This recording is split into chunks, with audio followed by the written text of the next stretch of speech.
5 years of my life in the 4th grade. That was before they diagnosed ADD. We're going to put some 4th graders on the merry-go-round and get the high school football team out there to get it spinning clockwise as fast as it will possibly go. Now, if you have a digital watch, you may not know what clockwise means. Never mind. I'll explain it later. We're going to spin the merry-go-round clockwise. The kids are going to go through 4 phases. They start off in phase 1. They're screaming at the football players. Come on, let's go. Faster, faster. Can't you go any faster? You get up around 30 miles an hour. The kids enter phase 2, where they stop screaming. They just quietly concentrate on trying to hang on for dear life.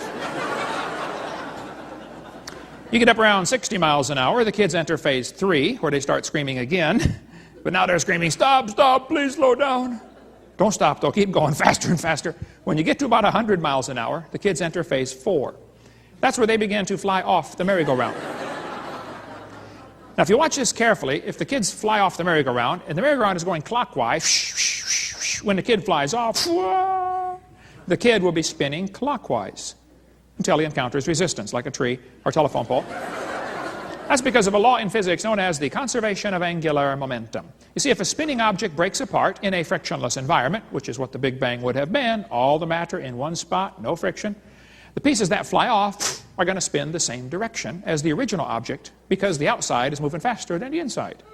And we could talk all day about the Big Bang theory and the conservation of all sorts of problems within our own solar system for the conservation of angular momentum. But the professor said, yes, I understand about the conservation of angular momentum. I said, well, good. Then would you answer me just one question? If the universe began as a swirling dot, shouldn't everything be spinning the same way? He said, yes. I said, well, did you know that 2, maybe 3 of the planets are spinning backwards? Did you know that 8 of the 91 known moons are spinning backwards? Sir, did you know some of the whole galaxies are spinning backwards? Why? He said, that's interesting. I said, no, sir, that's more than interesting. That's kind of hard on your Big Bang theory. He said, why do you think they're going backwards? I was hoping he was going to ask that. I said, sir, it's very simple. You see, in the beginning, God created the heaven and the earth. And God did it that way on purpose, just to make the Big Bang theory look stupid. And it is stupid, okay? We cover lots more on that in our college class, CSE 101. I do believe in the Big Bang, though, because the Bible teaches the Big Bang. It says, the heavens shall pass away with a great noise. In the original Greek, that's a big bang. So there's going to be a Big Bang. It just didn't happen yet. So kids, if you go to school and some professor says, do you believe in the Big Bang? You should say, yes, I do, and you better get saved and get ready for it. The Big Bang is coming soon to a city near you. Big Bang Theory is a dud. They've known about it for a long time. We could talk for hours on the Big Bang Theory. It is simply ridiculous. Get the book, The Evolution Cruncher. It's 900 pages, and it's $5. You can get it from our ministry and give those out to anybody you know that wants to learn a whole lot more about creation. The second law of thermodynamics is called, tells us that everything tends toward disorder. Did you know everything is falling apart? If you leave something alone for a while, it's going to rot, rust, die, break down, or fall apart. Nothing gets better by itself. The Bible teaches that. The heavens are the works of thy hands, they shall perish. They wax old as doth a garment. Nothing gets better by itself. Take a look at your hairdo when you wake up in the morning. You'll see exactly what I'm talking about. Everything tends toward chaos. Here is Sue at 20. Here is Sue at 900, or at 90. And here is Sue at 3,000. Everything tends toward chaos, folks, and you will also. Be ready for that day. But the textbook says we're getting better. Yes, boys and girls, humans probably evolved from bacteria more than 4 billion years ago. Was your great-great-great-great-great-great-great-great-great-grandpa a bacteria? Now, the evolutionists will say, now, Hovind, don't you know you can overcome the second law by adding energy? They say the earth is an open system. It receives energy from the sun.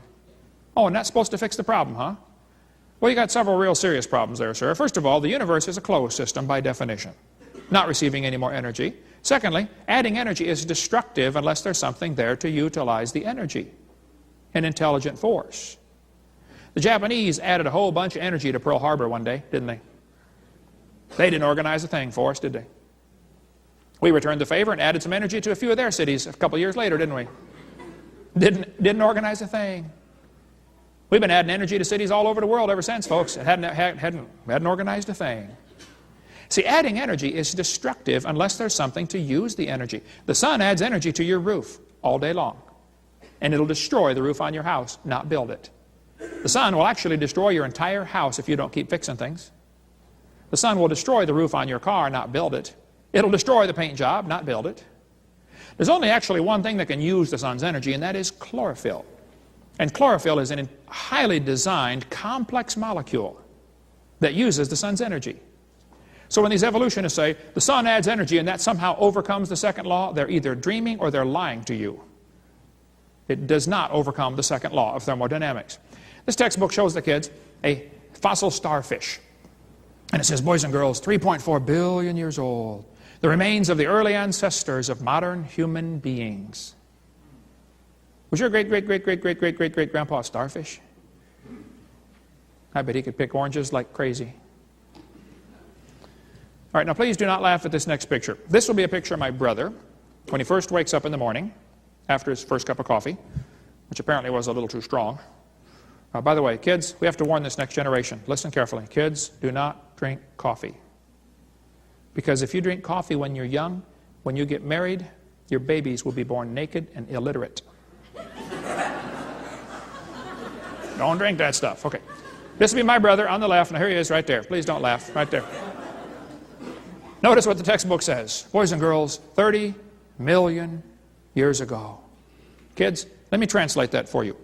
Anytime a textbook says millions of years ago, what it really means is long ago and far away. It means a fairy tale is coming next. That's your warning, fairy tale coming up. It says 30 million years ago, these critters evolved. Oh, there's that word again. You got to watch that one. Remember, it's got 6 different meanings. Be careful about that word. It says they're ancestral to both humans and modern apes. Ancestors to humans? Grandpa? What big eyes you have, Grandpa. The better to see you with, my boy. You know, we've been teaching kids are nothing but an animal, and today, a lot of them act like animals. A lot of folks can't figure it out.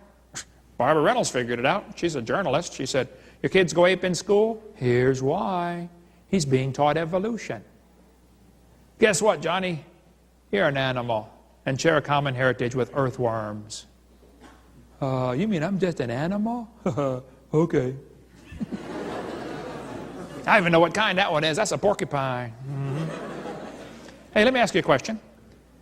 If evolution is true, how do we tell right from wrong? How do you tell right from wrong?